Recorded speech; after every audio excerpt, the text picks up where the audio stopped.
Hello and welcome back to the Simplicity Diaries with me, John Payne.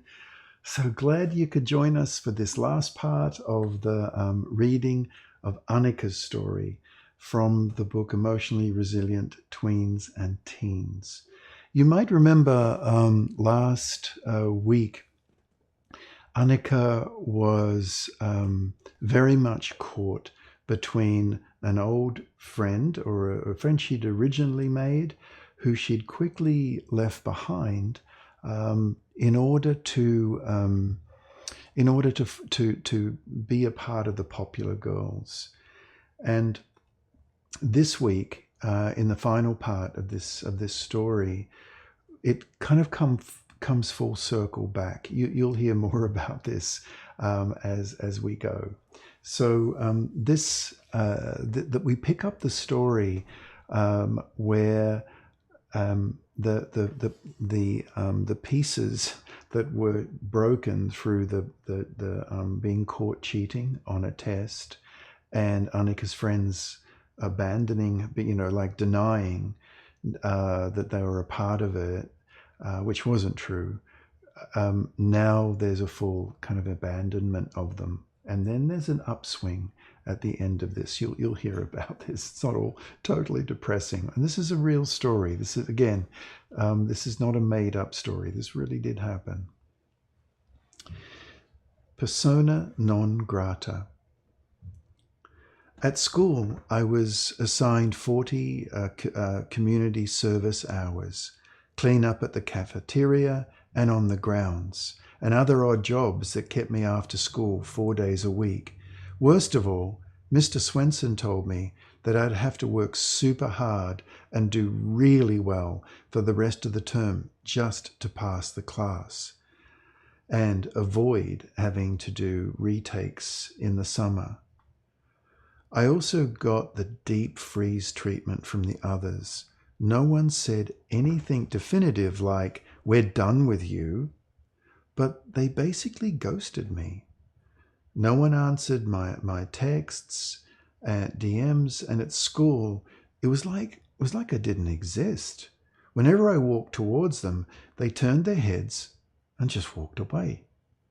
At one point in the cafeteria, I spotted the four of them giggling excitedly. This is my best chance, I thought. They all seemed to be in a good mood. I went up to them, and they suddenly went silent. "Hi," I said. But they all stood there, staring at one another, and said nothing. But the message came in loud and clear: "You're not wanted." I walked away trembling, wishing the ground would just open up and swallow me. I wasn't just being shunned, I'd been banished. Being frozen out by B & Co. so publicly made it unquestionably clear to everyone else: stay away from Annika. She's not cool. No one else talked to me. I was so lonely.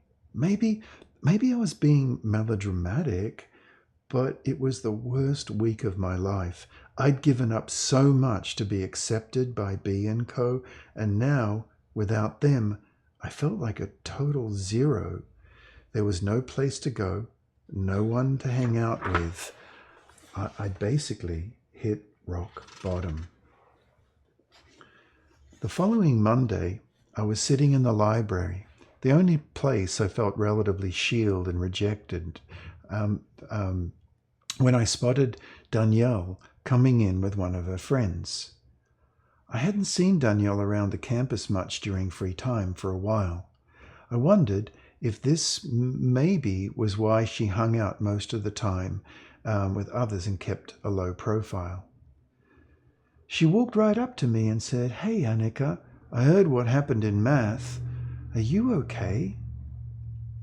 Not really," I replied. "They're blaming me for everything, even though they egged me on." "Yeah, I figured as much." That didn't sound like something you would ever do. I didn't do it, Danielle. I stole the answers, but you're right. It's just not me at all." I met up with Danielle later that day at the bus pickup. She shared her granola bar with me as we talked about her music and my writing. She was so funny and sweet, and she made me almost forget everything that was going on. A couple of hours later, I got a text from her. "See you tomorrow, girl." Just 4 words, but what a difference they made. I had a friend again. I felt almost like semi-normal. And with Danielle, I knew I didn't have to put on this cool girl act. I could just be me. Don't get me wrong, I still missed being one of the it girls. We were cute and popular. Every girl wanted to be like us. Every boy wanted to hang out with us. And I craved that feeling of belonging and being at the center of everything. Maybe I was foolish or too hopeful or just a glutton for punishment, but a few days later at recess, I approached B and Co. one more time. Hi guys, I said hesitantly. Utter silence. After an almost interminable pause, B looked me in the eyes with her hands slid down onto her hips, and she said, "Yes? Can we help you?" I stuttered. I couldn't think of what else to say. "Fascinating," B replied, and then turned on her heels and walked away with Kiara and Avery in tow. "Doesn't she get the hint?" B said, just loud enough for me to overhear. The others laughed.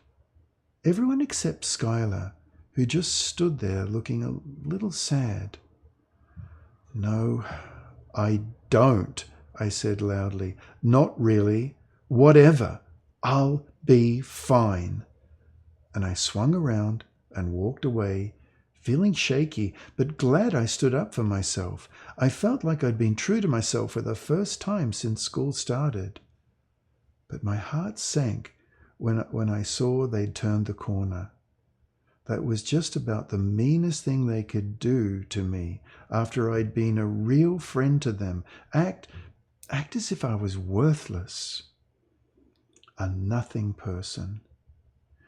It was also pretty much exactly the way Queen Bee had treated Danielle when she tried to join our group for the first week of school. God, we'd all acted like such spineless, pliant little biettes. Danielle had done nothing to deserve such a cruel brush-off. Well, I figured, if Danielle could handle the heartless public rejection, then so could I. At home that night, I wondered why Skylar hadn't joined in with the others. And then I thought some more. And honestly, I couldn't remember one time when Skylar had been mean or harsh the way Bea, Kiara, and Avery could be. Skylar was an integral part of the group, but she got quiet when the other girls got mean. I guess I'd just gotten so caught up in things, I hadn't noticed this before. Starting over, one friendship at a time. I decided to figure out a way to talk with Skylar the next day, just one-to-one. The moment came in an advanced Spanish class we shared. Everyone else from the group was in lower Spanish. When Skylar entered the class, she walked by my desk and she said, "Hi." I felt a surge of hope. "Hi," I replied. I wasn't exactly totally invisible after all. At the end of the class, as I was packing my books, I noticed Skylar hung back. When I was about to leave, she came up alongside me. "Look, Annika, I don't agree with what Bea and the others did. It wasn't fair, and it really wasn't true." "That's okay, Skylar," I replied. No, it's not. I feel really bad about it, and about a lot of other things too." What's that? I asked, pointing to a pad with a half-visible drawing on it, and it was a little bit sort of poking out so I could see it. Oh, just a doodle of mine. Can I see it? I asked. Sure. Whoa, that is way more than a doodle. That's beautiful. She'd drawn a picture of 3 horses galloping across a field. I didn't know you were such a good artist, I said.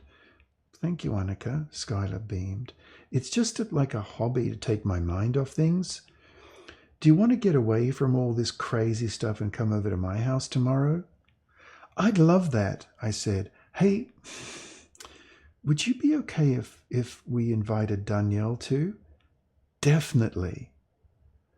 I really like Danielle, I added, and I don't like the way we all treated her. Me neither. I discovered that Skylar wasn't all that exclusive about friendships. She was definitely a part of the B crowd, but she was also okay with hanging out with me and Danielle. She didn't let B lord it over her like the others. I really appreciated her free-spiritedness. One day, I asked her outright, "How do you do it?" "Do what?" Skylar asked. "Hang out with the cool crowd without getting swallowed up in all of it, with being popular and all that stuff." Well, it's not always easy, she confessed, but a few other things have helped me along the way, I guess. Some I learned on my own, others my older sisters told me, or yeah, my mum too. Like what? I asked. I was interested. I like being with B and the others, but when they get snarky or mean towards other kids, I just don't join in. I don't like putting other people down. It makes me feel bad. Oh, me too, I said. Also, we all dress kind of alike. You could say, but you could say that, but I make sure to keep my own style too. Like my scarves. I love your scarves, I said. And my mum tells me, and my sisters, one thing over and over. You don't have to choose. What do you mean? I said. You can be a part of a group and also be friendly with other people. If B told me I wasn't allowed to speak to others, I'd be so over her. I wouldn't let her or anyone else do that to me. Yeah, you're right. That doesn't make any sense at all. And another thing, I like doing the stuff we all do together as a group, Skylar said. But I also like doing other things. Like, you're good at sewing. Those guys don't sew at all. But that doesn't mean you shouldn't sew, right? Definitely not, I nodded. I really like the fact that Skylar could be such a dedicated friend to B and Kiara and Avery, but also hold her own as well. She didn't need to change who she was in order to fit in with them. She held on to her own values, things like her mum and her older sister had taught her.